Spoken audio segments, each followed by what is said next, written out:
Epilogue, 3 months later. Browen, Friday, February 15th, 6:50 p.m. I'm sort of seeing Evan Neiman now. It snuck up on me. First we were together a lot in big groups and smaller ones, and a few weeks ago he drove me home after a bunch of us hate-watched The Bachelor at Yumiko's house. When we got to my driveway, he leant over and kissed me. It was nice. He's a good kisser.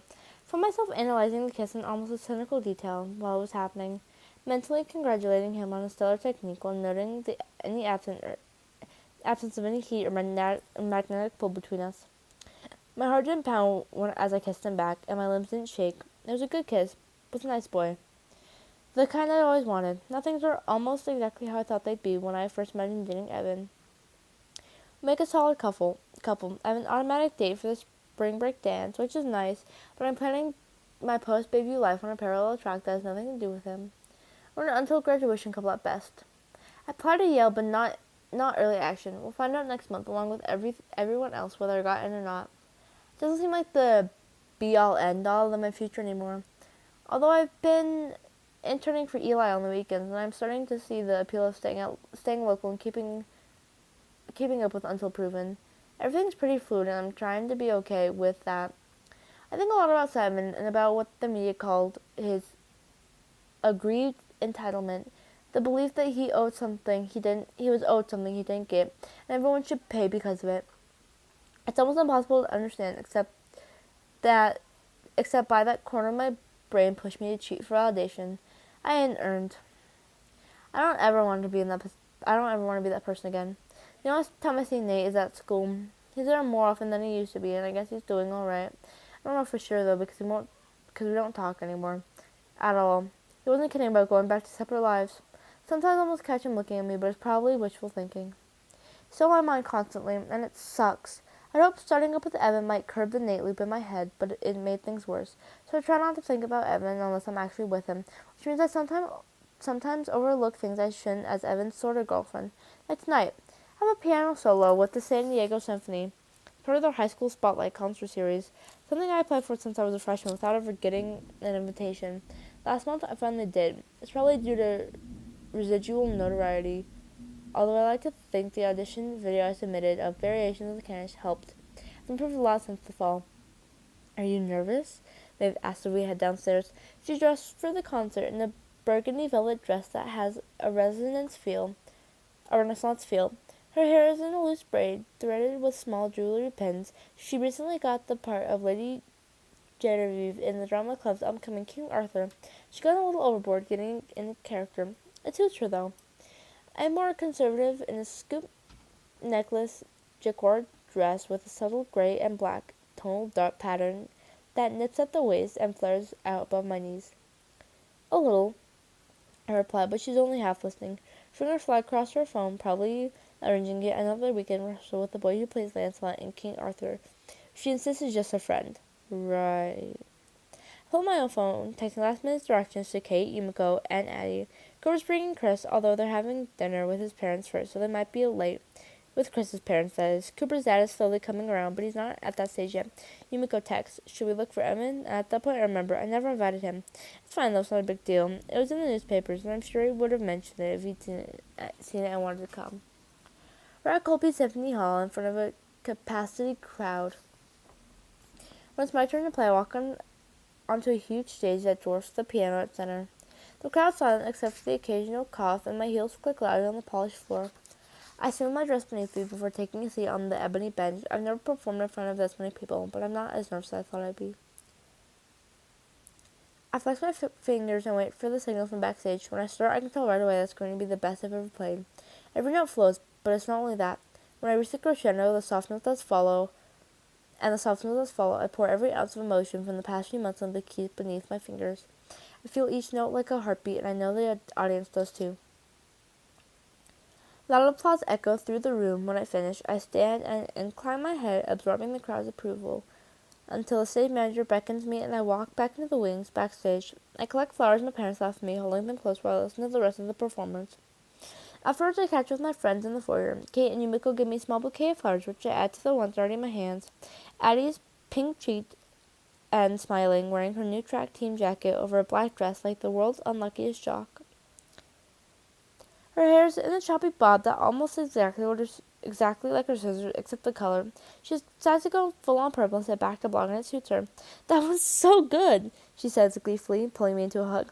They should let you play all the songs. To my surprise, Ashton and Eli come up behind her. Ashton mentioned she'd be here, but I didn't think Eli would leave the office so early. I guess I should have known better. The official coming out, Eli somehow manages to find time for whatever Ashton wants to do. He's running that moody grin he always has around her, and I doubt he's heard a note I played. Not bad, Bronwyn, he says. I got you on video, Cooper says, brandishing his phone. I'll text it once I make a few edits. Chris, who's looking dashing in the sports jacket and dark jeans, rolls his eyes. Cooper finally learned how to use iMovie, and now there's no stopping him. Trust me, I've tried. Cooper grins uncontentedly and puts his phone away, slipping his hand into Chris's. Addie keeps craning at her neck and looking around the crowded foyer. So much that I wonder if she brought a date. Expecting someone? I ask. What? No, she said with a breezing wave. Just checking things out. Beautiful building. Addie has the world's worst poker face. I follow her eyes, but can't catch a glimpse of any potential mystery guy. She doesn't seem disappointed, though. People keep stopping to talk, so it takes half an hour before Maeve and my parents and I work our way outside. My father squints at the twinkling stars above us. I had to park pretty far away. You three don't want to walk there in heels. Wait here and I'll bring the car. All right, my mother says, kissing his cheek. I clutch my flowers and look at all the well-dressed people surrounding us, laughing and murmuring as they spill into the sidewalks. A line of sleek cars pull forward, and I watch them as, even though it's too soon for my father to be among them, a Lux, a Range Rover, a Jaguar, a motorcycle? My heart pounds as the bike slides dim and its rider removes his helmet. Nate climbs off, skirting past an older couple as he advances toward me with his eyes locked on mine. I can't breathe. I tucked on my mother's arm. We should go closer to the parking lot so Dad sees us. My eyes are on Nate. So I hear rather than see Mom's deep sigh, but she moves away with Maeve, and I'm along the sidewalk when Nate reaches me. Hey.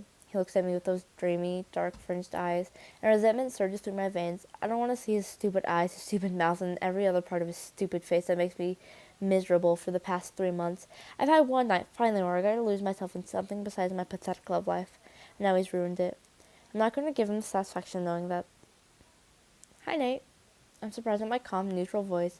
You never guess how desperately my heart's been trying to escape my ribcage. How have you been? Okay, he says, shoving his hands into his pockets. He looks almost awkward. It's a novel stance for him. My dad's back in rehab. But they say that's positive. He's giving it another shot. That's great. I hope it works out. I don't sound like I mean it, even though I do. The longer he stands here, the harder it is to act natural. How's your mom? Good. Working. She moved everything from Oregon, so I guess she'll be here for a while. It's the plan anyways. He runs a hand through his hair and shoots me another half-little glance. The thing he used to give right before he kissed me. I saw your solo. I was wrong that night at your house when I first heard you. That tonight was the best thing I've ever heard. I squeezed into my flower so hard that the thorns from the roses pricked me. Why? Why what? Why did you come? I left my torch towards the crowd. It's not really your thing, is it? No, it admits, but this is a big deal for you, right? I wanted to see it. Why? I want to ask more. I repeat, I want to ask more, but I can't. My throat closes and I'm horrified. As my eyes prickle and fill, I concentrate on breathing and press my hands against the thorns, willing the mild pain to distract me. Okay, there we go. Tears receding. Disaster averted. In the seconds I've been pulling myself together, Nate stepped closer. I don't know where to look because there's no part of him that doesn't undo me. Bronwyn. Nate rubs the back of his neck and swallows hard. I realize he's as nervous as I am. I've been an idiot. Being arrested messed with my head. I thought you'd be better off without me in your life, so I made that happen, and I'm sorry. I dropped my eyes to his sneakers, which seemed like the safest spot. I don't trust myself to speak. The thing is, I never really had anybody, you know? I'm not saying that so you'll feel bad for me. Just try to explain. I didn't get how stuff like this works. Now you can't pretend that you don't give a crap, it's done.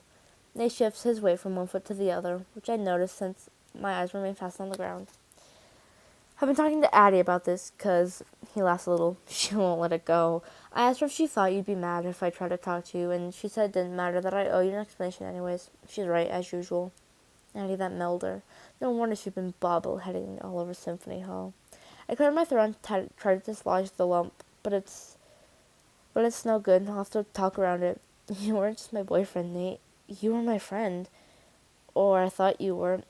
And then you stopped talking to me like we were nothing. I have to buy a heart on the inside of my cheek to keep me from tearing up again. I know, it was... God, I can't even explain it. Bro, you were the best thing that's ever happened to me. And it freaked me out. I thought I'd ruin you, or you'd ruin me. That's how things tend to go in the Macaulay house. But you're not like that. He exhaled sharply, his voice dipped lower. You're not like anybody I've known. I've known that since we were kids, and I fucked up. I finally had my chance with you, and I fucked it all up. He waits for me to say something, but I can't yet. I'm sorry, he says, shifting again. I shouldn't have come. I sprang this on you out of nowhere. I didn't mean to ruin your big night. The crowd is sitting, the night air cooling. My father will be here soon. I finally look up, and it's every bit unnerving as I thought it would be. You really hurt me, Nate. You can't just ride here on your motorcycle with all this. I just around his face and expect everything to be okay. It's not. I know. Nate's eyes searched mine. But I was hoping... what you were saying before, how we were friends. I wanted to ask you. It's probably stupid after all this, but Potter Cinema on Clarendon, the one that plays older stuff, they got the second Divergent movie there. I was, wondering if you want to go sometime. Long pause. My thoughts are a tangled mess. But I'm sure of one thing. If I tell him no, it'll be out of pride and self-preservation, not because it's what I want.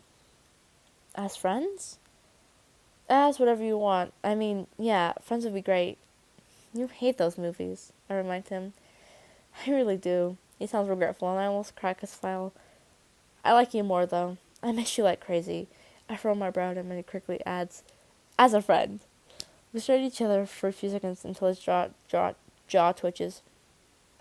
Okay, since I'm being honest here, more than a friend.